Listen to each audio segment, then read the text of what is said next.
नमस्कार, स्वागत है आप सभी का न्यूज इंडिया देख रहे हैं आप और आपके साथ मैं हूं नितिशा बंसल। बुलेटिन की शुरुआत इस वक्त की बड़ी खबर के साथ। बीजेपी ने उत्तराखंड विधानसभा चुनाव के लिए जारी किया अपना दृष्टि पत्र। केंद्रीय मंत्री नितिन गडकरी ने देहरादून में जारी किया पार्टी का दृष्टि पत्र। पूर्व मुख्यमंत्री रमेश पोखरियाल निशंक की अध्यक्षता में ये दृष्टि पत्र बना और सभी 70 विधानसभा की जनता से ली गई थी राय। बड़ी खबर हम आपको बता रहे हैं, उत्तराखंड में दृष्टि पत्र जारी किया गया है। बीजेपी ने अपना मैनिफेस्टो जारी कर दिया है। उत्तराखंड चुनावों के लिए पूरी 70 विधानसभा के लोगों से राय लेकर ये दृष्टि पत्र बनाया गया है और केंद्रीय मंत्री नितिन गडकरी ने देहरादून में ये दृष्टि पत्र जारी किया है।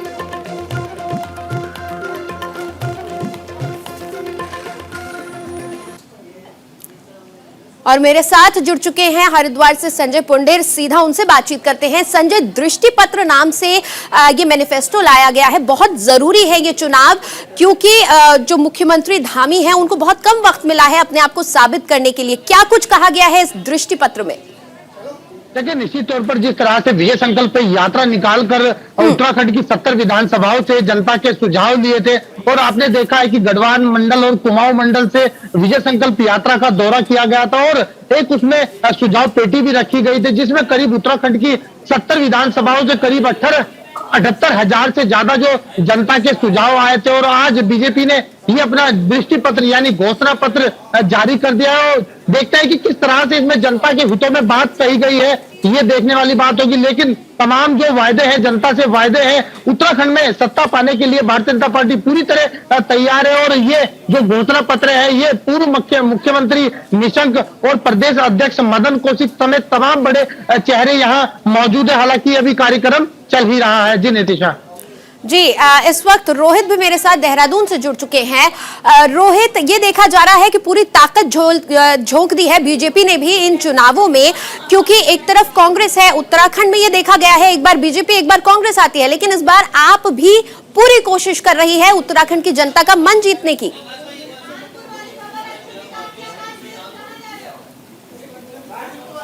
देखिए, उत्तराखंड के परिप्रेक्ष्य में अगर बात करें तो उत्तराखंड में राज्य गठन को 21 साल हो चुके हैं और उत्तराखंड में एक मिथक रहा है कि एंटी इनकम्बेंसी फैक्टर जो है बहुत हद तक प्रभावी रहता है, जिसके चलते जो है कोई भी राजनीतिक दल जो है अपना शासनकाल दोबारा रिपीट नहीं कर पाता।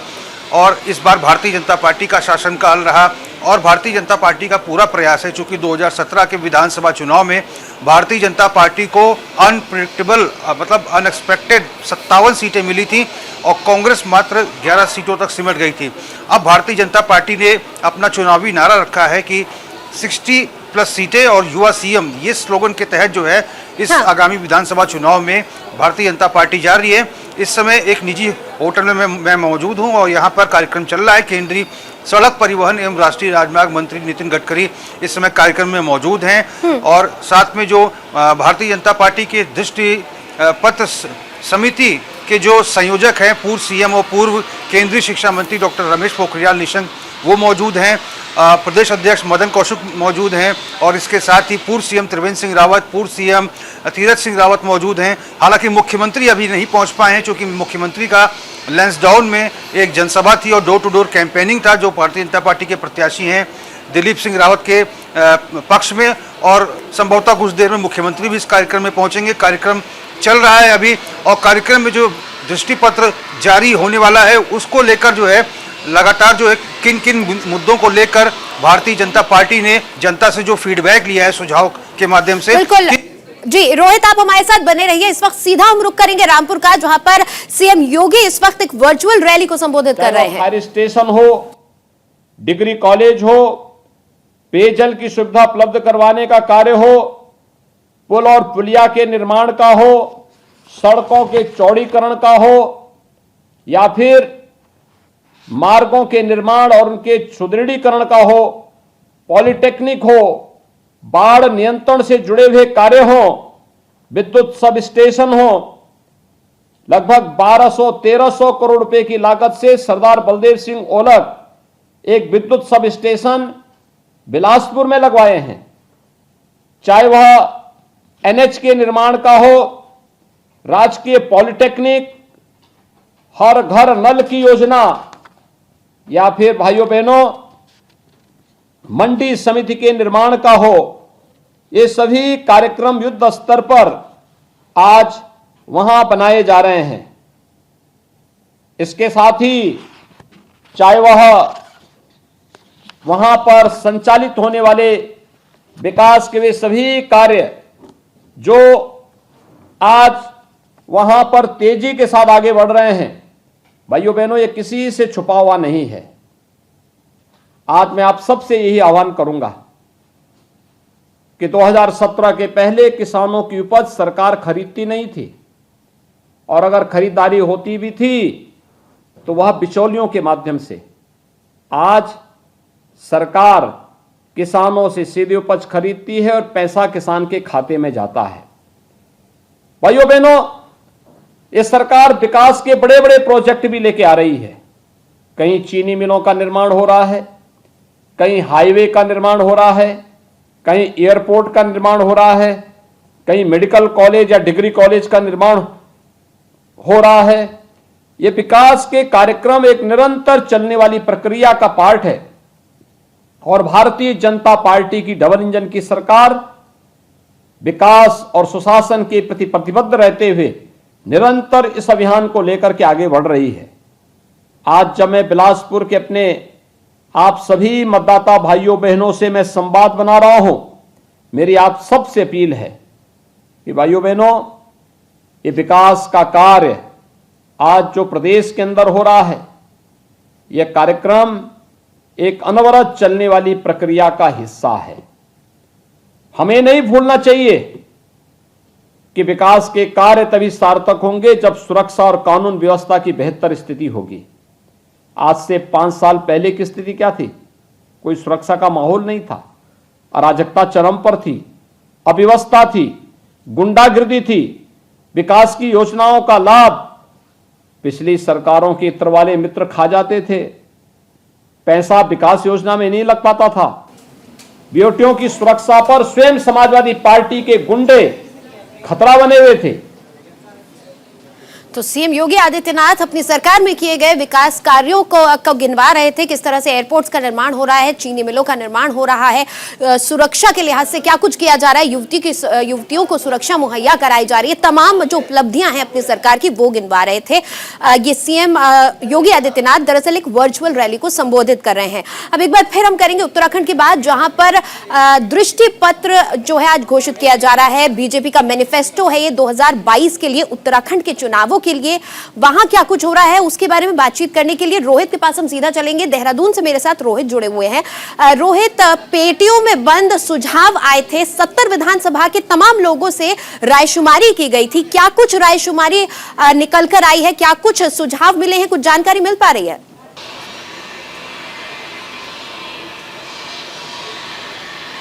जी देखिए, 18 दिसंबर को विजय संकल्प यात्रा की शुरुआत गढ़वाल मंडल के लिए हुई थी और 19 दिसंबर को कुमाऊं मंडल के लिए इसकी शुरुआत हुई थी। गढ़वाल मंडल के लिए इस यात्रा की शुरुआत, विजय संकल्प यात्रा की शुरुआत भारतीय जनता पार्टी के राष्ट्रीय अध्यक्ष जेपी नड्डा ने की थी, और 19 दिसंबर को कुमाऊं मंडल के लिए इसकी शुरुआत केंद्रीय मंत्री अनुराग ठाकुर ने की थी। करीब 25 दिन तक ये यात्रा चली थी। हज़ारों किलोमीटर का सफ़र इस यात्रा ने तय किया था। एक प्रकार के ये विजय संकल्प रथ LED वाहन थे, जिसमें सरकार की उपलब्धियों को जनता को बताया गया था, और साथ में सुझाव पेटिकाएं लगी हुई थी, जिनसे आगामी जो दृष्टि पत्र भारतीय जनता पार्टी का जिसका आज विमोचन हो रहा है उसके लिए जनता से सुझाव मांगे गए थे। करीब 78,000 से अधिक सुझाव जनता के मिले थे। पिछले 15 दिन से दृष्टि पत्र को बनाने को लेकर चिंतन मंथन चल रहा था, और भारतीय जनता पार्टी के जो चुनावी दृष्टि पत्र के प्रदेश संयोजक हैं पूर्व सीएम डॉक्टर रमेश पोखरियाल निशंक, उनके नेतृत्व में पूरा दृष्टि पत्र जो है तैयार किया गया है। इस समय ये कार्यक्रम चल रहा है। इस समय दृष्टि पत्र में किन किन बिंदुओं को समाहित किया गया है उसको लेकर जानकारी दी जा रही है, प्रेस ब्रीफिंग की जा रही है। मोटा मोटा जो हमें अभी तक जानकारी मिली है, इसमें हिम प्रहरी करके एक योजना की शुरुआत की जा रही है, जिसमें उत्तराखंड की जो भू संपत्तियां हैं, जो जमीनें हैं, उसको खुर्द बुर्द ना किया जाए, इसको लेकर जो है हिम प्रहरी योजना तैयार की जाएगी। हिम प्रहरियों को उत्तराखंड के सीमांत क्षेत्रों में तैनात किया जाएगा ताकि वो निगरानी कर सकें। इसमें पूर्व सैनिक होंगे और युवक होंगे जो बेरोजगार युवक है उनको रोजगार दिया जाएगा ताकि उत्तराखंड की संपत्तियों पर नजर बनाई रखी जा सके। और किसान सम्मान निधि के तहत अब तक जो भारत सरकार से किसानों को 6,000 रुपए मिलते थे उसको बढ़ाकर अब 6,000 और कर दिया गया, कुल 12,000 हो जाएगी ये किसान सम्मान निधि, क्योंकि 6,000 अब राज्य सरकार भी देगी। तो इसके बारे में भी बताया गया है। उसके साथ ही महिलाओं की सुरक्षा और बेरोजगारी, रोजगार, पलायन, इन तमाम बिंदुओं को समाहित किया गया है। फिलहाल ये कार्यक्रम चल रहा है और डॉक्टर रमेश पोखरियाल निशंक जो पूर्व सीएम है वो चरणबद्ध तरीके से तमाम बिंदुओं को मीडिया के सामने इस समय रख रहे हैं। हाँ। संजय, देखिए नितिन गडकरी भी वहां पर मौजूद है, केंद्रीय मंत्री हैं, और अगर उत्तराखंड की हम बात करें तो शिक्षा, स्वास्थ्य और सड़क बहुत ज्यादा जरूरी हो जाता है क्योंकि पहाड़ी क्षेत्र है यहाँ पर उत्तराखंड में और काफी दिक्कतें लोगों को पेश आती है। तो क्या लग रहा है आज वहां पर नितिन गडकरी जी का होना क्या मायने रखता है और हरिद्वार की जनता ने अपना क्या मन बनाया हुआ है, क्योंकि रूलिंग पार्टी अपना मैनिफेस्टो आज लेकर आ रही है, तो हरिद्वार की जनता को क्या उम्मीदें हैं? लेकिन नीतीशा, जिस तरह से एक के बाद एक सभी राजनीतिक दल अपना अपना घोषणा पत्र जारी कर रहे हैं, वहीं भारतीय जनता पार्टी भी अब अपना घोषणा पत्र आज जारी कर देगी, अपना दृष्टि पत्र जारी कर देगी। और जिस तरह से हमने कहा है कि बीते 18 दिसंबर को जो संकल्प, विजय संकल्प यात्रा रखी गई थी, उसमें हरिद्वार की जनता ने भी सुझाव दिए थे। जिस तरह से यहाँ पर रोजगार नहीं है, शेड्यूल होते हुए भी यहाँ रोजगार नहीं है, कहीं ना कहीं उन पर जो पेटियां थी उन पर अपने सुझाव पत्र डाले थे। और पहाड़ की बात कर लेते हैं, पहाड़ में रोजगार न होने से जो वहां के युवा है वो पलायन करते हैं और सबसे बड़ी जो समस्या है स्वास्थ्य सुविधाएं नहीं है पहाड़ों में, इसको लेकर भी तमाम बिंदुओं पर आज चर्चा होगी। और नितिन गडकरी जिस तरह से केंद्रीय मंत्री है वो वहां पहुंचे हैं, तो कई बिंदुओं पर आज चर्चा होगी और क्रमबद्ध तरीके से एक के बाद एक जो सुझाव है, जो आज घोषणा पत्र में बिंदु रखी गई है, वो कहीं ना कहीं मीडिया के सामने पेश की जाएगी। जी चलिए, बहुत बहुत शुक्रिया संजय और रोहित, आप दोनों का इस तमाम जानकारी के लिए। चलिए आगे बढ़ेंगे। एक और अहम खबर, बीजेपी के राष्ट्रीय अध्यक्ष जेपी नड्डा ने केदारनाथ में चुनाव प्रचार किया है। लोक लुभावने वादे करने वाले पार्टियों और नेताओं पर जेपी नड्डा ने कसा है तंज। प्रत्याशी को वोट करने से पहले उसके पिछले काम का करें आकलन। जेपी नड्डा ने जनता से अपील की है कि प्रत्याशी का चयन करने से पहले आप ये भी देख लें कि उसने पहले क्या कुछ काम किए हुए हैं। बीजेपी पर एक बार फिर जनता भरोसा करे, क्योंकि चुनाव में 4 दिन के लुभावने नारे तो सब दे देंगे। किसी को भी तय करना हो तो उसका तय करने का आधार ये होना चाहिए कि उस नेता, उस पार्टी ने पीछे क्या किया है, वही तय करेगा कि वो आगे क्या करने वाला है। इसको हमको याद रखना है। आप जब रिश्ता करने जाते हो तो क्या पता करते हो कि परिवार का खानदान क्या है, ये तो नहीं पता करते हो कि ये आगे क्या करने वाला है। आप हमेशा पता करते हो कि इसका खानदान कैसा है, कैसा चाल चलन है, क्या है, आगे क्या करेगा। और भारतीय जनता पार्टी में मैं दावे के साथ बोल सकता हूं कि आप दम के साथ कह सकते हो कि हमारा जो पीछे हम लोगों ने काम किया है उसी आधार पर हमको आगे भी आप काम करने का मौका दीजिए, ये हम आधार के रूप में आपको बताना चाहते हैं। और उत्तराखंड में फिर सत्ता में वापसी के लिए बीजेपी जी तोड़ मेहनत कर रही है, तमाम जोड़ तोड़ लगा रही है। बीजेपी जहां वर्चुअल जनसभाओं के जरिए जनता से जुड़ने का प्रयास कर रही है, तो वहीं डोर टू डोर कैंपेनिंग और रैलियां भी कर रही है।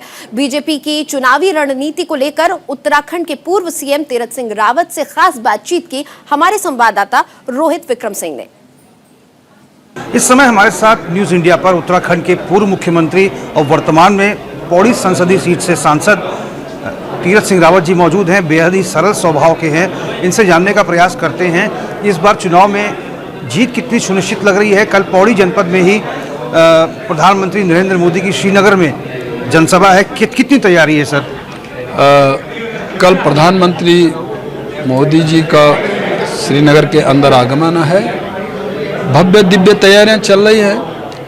कार्यकर्ताओं में जोश है, जनता में उत्साह है मोदी जी के प्रति, क्योंकि जिस तरह का उत्तराखंड का चौमुखी विकास प्रधानमंत्री मोदी जी के रहते हुए हुआ, भूतो न भविष्यता, चाहे रोडों से लेकर हो, ट्रेन की कनेक्टिविटी कर्णप्रयाग तक हो और 4 धाम को जोड़ने की जो है योजना, उससे आम जन में एक उत्साह का वातावरण, और इसको देखते हुए निश्चित है कि हम 60 पार करेंगे। और फिर पुनः सरकार बनेगी। अच्छा, कल श्रीनगर में प्रधानमंत्री फिजिकली रूप में जन संबोधन करेंगे और कहाँ कहाँ किन किन विधानसभा क्षेत्रों में वर्चुअल या डिजिटल माध्यम से इस जनसभा को दिखाया जाएगा?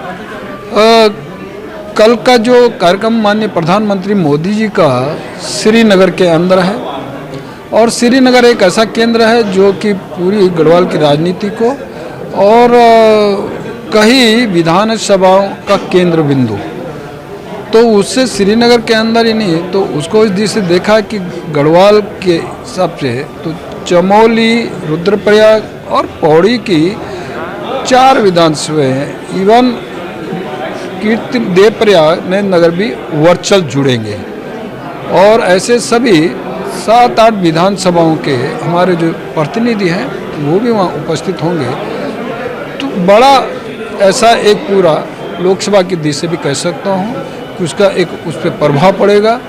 अभी तक वर्चुअल था 2-3 लोग, लेकिन यहाँ सशरीर ऐसा प्रधानमंत्री जी का आना, तो उससे बहुत बड़ा लाभ हमको मिलने वाला है, और आम जनता मोदी जी को सुनना चाहती है, देखना चाहती है। हमने बात की उत्तराखंड के पूर्व मुख्यमंत्री तीरथ सिंह रावत से, जो कि इस समय वर्तमान में पौड़ी गढ़वाल से सांसद भी हैं। स्पष्ट रूप से उत्साह से लबरेज हैं और कह रहे हैं कि भारतीय जनता पार्टी की इस बार प्रचंड बहुमत की सरकार बनेगी। न्यूज़ इंडिया के लिए कैमरा पर्सन राहुल के साथ रोहित विक्रम सिंह, देहरादून। और उत्तराखंड में बीजेपी का कांग्रेस पर बड़ा आरोप है। हरिद्वार में कांग्रेस प्रत्याशी के साथ बाहरी राज्यों से आए असामाजिक तत्व, विकास तिवारी ने यह कहा है कांग्रेस के असामाजिक तत्व जनता से दुर्व्यवहार कर रहे हैं। कांग्रेस प्रत्याशी हार की बौखलाहट में हरिद्वार की जनता से दुर्व्यवहार कर रहे हैं। तो ये बड़ी खबर हम आपको बता रहे हैं। 2012 का हरिद्वार देखा था। उस 12 के विधानसभा चुनाव में जिस प्रकार से बाहरी राज्यों के लोगों ने आकर के इस हरिद्वार के शांत फिजा को दूषित करने का प्रयास किया था, यहाँ भय और डर का वातावरण बनाने का प्रयास किया था। एक बार फिर 10 साल बाद ये हरिद्वार उसी दंश को झेल रहा है। आज जिस प्रकार से बाहरी राज्यों के लोग आकर के उत्तरी हरिद्वार क्षेत्र के पार्कों में हैं, उनकी गाड़ियों में हुक्का है, वो कॉलोनियों में जा रहे हैं और कांग्रेस प्रत्याशी के साथ घूम करके वो लोगों को डराने का प्रयास कर रहे हैं। मेरा निवेदन है चुनाव आयोग से कि ऐसे लोगों को चिन्हित किया जाए। तो बीजेपी ने यह बड़ा आरोप कांग्रेस पर लगाया है कि बाहरी तत्वों को लाकर दुर्व्यवहार किया जा रहा है। हार की डर से ये बौखलाहट दिखा रहा है, हार की डर से इस तरह का व्यवहार जनता के साथ किया जा रहा है। चलिए आगे बढ़ेंगे। उत्तराखंड में इस बार एंटी इनकम्बेंसी के मिथक को क्या बीजेपी तोड़ पाएगी और प्रचंड बहुमत के साथ दोबारा उत्तराखंड में सरकार बना पाएगी? इन्हीं तमाम विषयों को लेकर बीजेपी के वरिष्ठ नेता और राज्यसभा सांसद नरेश बंसल से खास बातचीत की हमारे संवाददाता रोहित विक्रम सिंह ने। भारतीय जनता पार्टी के वरिष्ठतम नेताओं में से एक और इस समय राज्यसभा सांसद नरेश बंसल हमारे साथ न्यूज़ इंडिया पर मौजूद हैं। आगामी विधानसभा चुनाव को लेकर पार्टी में क्या कुछ तैयारी चल रही है और जीत कितनी सुनिश्चित लग रही है, इन तमाम विषयों को लेकर हम बात करेंगे बंसल साहब से। सर, सबसे पहले बताइए, लगातार प्रधानमंत्री की वर्चुअल रैलीज हो रही हैं। आज टिहरी कॉन्स्टिट्यूंसी में वर्चुअल जनसंवाद पीएम का होने वाला है, क्या रिस्पॉन्स मिल रहा है जनता का? बहुत रिस्पॉन्स मिल रहा है, बहुत जनता की डिमांड है, उसी पर रैली भी हो रही है और मुझे लगता है 5 विधानसभाओं में और 5 लोकसभा में प्रधानमंत्री जी की रैली होगी। विपक्ष जो है 3 मुख्यमंत्री जो बदले गए हैं, 2 बदले गए, तीसरे मुख्यमंत्री काम कर रहे हैं, इसको बड़ा मुद्दा बना रही है चुनाव में। नहीं, उनके पास कोई और मुद्दा ही नहीं है। अगर हमने मुख्यमंत्री बदले तो ये हमने राज्य को अच्छे से अच्छा प्रशासन देने के लिए बदले हैं, सबको एकजुट होकर के काम किया है और जो प्रक्रिया चली थी विकास की त्रिवेंद्र रावत जी के समय से, वो कहीं पर उसमें व्यवधान नहीं आया, वो कहीं पर टूटी नहीं है, इसलिए उनके पास कोई मुद्दा नहीं है, वो इसलिए इस तरह की बात बोलते हैं। 10 और 11 तारीख को प्रधानमंत्री आएंगे यहाँ पे, फिजिकल उनका जनसंवाद होगा। 10 को आएंगे श्रीनगर और 11 को 10 को अल्मोड़ा और 11 को श्रीनगर। क्या कार्यक्रम है, क्या तैयारी है सर? नहीं, वो जहाँ तक मेरी जानकारी है अल्मोड़ा, श्रीनगर और रुद्रपुर 3 स्थानों पर उनकी फिजिकल रैली होगी। उसकी पूरी क्षेत्रों में तैयारी हुई है और बड़ी संख्या में लोग उसमें भाग लेंगे कोविड गाइडलाइन का पालन करते हुए। आपका वर्चुअल स्टूडियो है, रोजाना 1 दर्जन से अधिक जनसभाएं वहाँ पे हो रही हैं, उसका कैसा रिस्पांस मिल रहा है? बहुत अच्छा रिस्पांस हो रहा है। मैंने स्वयं 11 वर्चुअल सभाएं की हैं, जनसभाएं, और बड़ी संख्या में लोग उसमें जुड़े हैं। बहुत अच्छा रिस्पांस है, जनता सुनना चाहती है, जनता जानना चाहती है और जनता को जानकारी मिल रही है। निरंतर हमारा ग्राफ उससे बढ़ रहा है। 60 प्लस का जो नारा इस बार दिया है, 3 सीटें बढ़ाकर 2017 में 57 सीटें आई, 60 प्लस की बात कर रहे हैं, कितना लग रहा है कि साकार हो पाएगा ये? निश्चित रूप से हम नारे को साकार करेंगे। हमसे बात करके बहुत बहुत धन्यवाद। धन्यवाद, नमस्कार। हमने बात की राज्यसभा सांसद नरेंद्र बंसल से, भारतीय जनता पार्टी के बड़े नेताओं में से एक है, पार्टी के संगठन में महत्वपूर्ण भूमिकाएं निभा चुके हैं। साफ तौर पर कह रहे हैं कि आगामी विधानसभा चुनाव में भारतीय जनता पार्टी ने जो 60 प्लस का नारा दिया था उसको जनता आशीर्वाद के रूप में साकार करके दिखाएगी। न्यूज़ इंडिया के लिए कैमरा पर्सन राहुल के साथ रोहित विक्रम सिंह, देहरादून। उधर लक्सर के एसपी प्रत्याशी और पूर्व सांसद भगवान दास राठौर का कांग्रेस बीजेपी पर हमला, दोनों ही दलों की सरकारों पर लगाया लूट खसोट का आरोप। उत्तराखंड की जनता चाहती है बदलाव। बड़ी खबर हम आपको बता रहे हैं, महंगाई और बेरोजगारी से जनता बेहाल है। ये तमाम आरोप भगवान दास राठौर ने लगाए हैं, जो कि एसपी के प्रत्याशी हैं, और वो उनका कहना है कि उत्तराखंड की जनता अब बदलाव चाहती है क्योंकि जनता महंगाई और बेरोजगारी से त्रस्त है। एक्चुअली क्या है, हम 2.5-3 महीने से यहाँ पर कॉन्स्टिट्यूएंसी का हम यहाँ पर भ्रमण कर रहे हैं। 2.5-3 4 बार मैंने हर एक गांव का दौरा कर लिया है और बहुत जन समर्थन मिल रहा है यहाँ पर, बहुत जन समर्थन मिल रहा है यहाँ पर। जो है लोग ये कह रहे हैं कि बहुत बढ़िया उम्मीदवार उतारा समाजवादी पार्टी ने। जो है महंगाई मुद्दा रहेगा, बेरोजगारी सबसे बड़ा मुद्दा है।